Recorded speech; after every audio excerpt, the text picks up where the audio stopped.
Hi! In front of me is TCL 25G, and today I would like to show you how you can set up an alarm clock on this device. First of all, go into menu and find clock.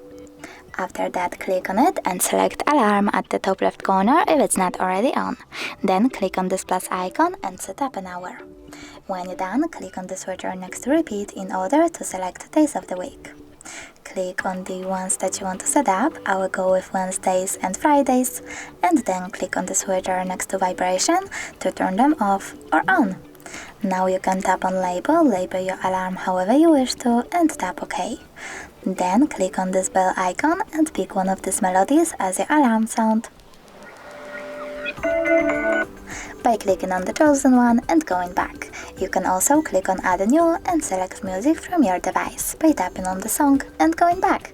But I don't have any, so I will just go back, pick one of those, and save my alarm by tapping at the top right corner. As you can see, it was successfully added. If you wish to turn it off completely, tap on the switcher next to it. You can turn it back on by clicking at the same one. In order to delete your alarm, click on it and tap on delete over here. Then select OK. If you want to find out even more about your alarm, click on the three dots at the top right corner and customize those settings however you want to. Thanks so much for watching. If you enjoyed this video, don't forget to leave a like, comment and subscribe. Bye!